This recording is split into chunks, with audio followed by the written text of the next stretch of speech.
So as we assess personal economic factors that influence personal financial planning, as we go through this, they're pretty straightforward. There's specific steps as we're following. Again, this is life situations involving your personal values, etc. So again, the adult life cycle stages, uh, pretty straightforward. You have marital status starting with that.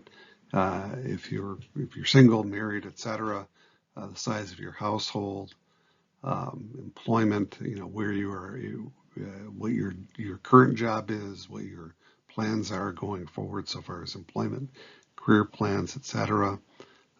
Different major events that occur in the course of your life. Again, you get married, have children. Um, you don't get married, don't have children, or etc. You know,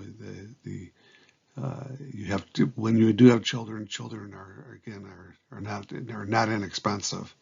Uh, Raising a child can be very, very costly, of course. It's an investment, right? So anyway, the different things you would be paying for, again, graduations, paying for college, weddings, and so on and so forth. All the things that kind of occur, not just with children, of course, but in your own life as well as you're going forward. All the different things that occur, change because you'll be changing jobs, for example. And again, onward with retirement, planning for this, not just when you're going to retire, where you're going to retire, how you're going to to fund your retirement, etc., and all the values, etc., all the things that influence your spending and all those savings decisions that are involved with this. So, this is a quick overview, kind of our financial system in the U.S. And by the way, we have the best financial system in the world. Kind of a scary thought at times, but at any rate, it's pretty straightforward. But let's just kind of walk through it again. How the money, if you will, flows through the system. So we have external finance. External finance would be between two different parties. Specifically, think of it as like a barter type of a situation where you're dealing directly face to face with someone to borrow money, not through a bank, but through another individual. So again, this is called a circular flow of financial activity. So this first aspect of it is a direct finance. And the left-hand side, what you'll see is a deficit budget unit, and the right-hand side is the surplus budget unit. Basically, what that means is that the deficit budget unit is the net borrower. You're borrowing, if you will. And on the surplus budget unit side, you are a net lender. You're lending money out. And so these two parties have they have a problem, and the problem is that one needs money and the other one needs to lend the money. And when you're talking about the direct finance, it's a difficult thing to match up those requirements. So just a real quick example. So if you want to borrow money from your Uncle George, right? So you want to borrow money from your Uncle George, and you would like to, of course, borrow the money at the lowest rate possible. And Uncle George, of course, would like to lend it at the highest rate possible. And considering, the different risks that might be involved in terms of whether or not you're a good, if you're a good bet, so to speak, Uncle George would set his bar accordingly. And likewise, you would, of course, like to have it significantly lower than the bar that Uncle George might set for you. So this is that mismatch. So what we do instead, or what is more frequently the case, is we go through this indirect finance route where we go through financial intermediaries. And the financial intermediaries could be such things as banks, credit unions, as many other avenues as well, including like insurance companies, etc. We won't get into that at the moment, but this is that indirect route where your Uncle George, for example, he wants to lend the money, so he would be lending the money directly to the financial intermediary, and the financial intermediary would then again turn around and lend the money to to you, if you will, that deficit budget unit. So Uncle George would probably get a lower rate than would have been the case what he would desire. However, it would be enough for him to deal with, and also there's much more likelihood that the depository, the bank, will repay that loan, if you will, to him.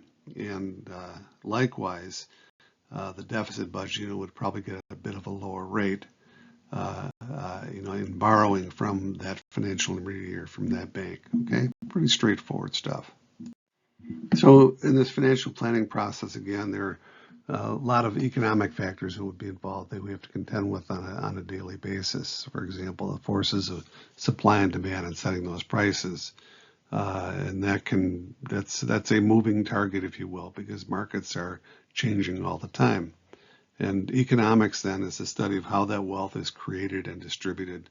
So there are a lot of different definitions, if you will, for economics, the study of scarcity, etc. But it fits. In our case here, study of wealth and how wealth is created and distributed.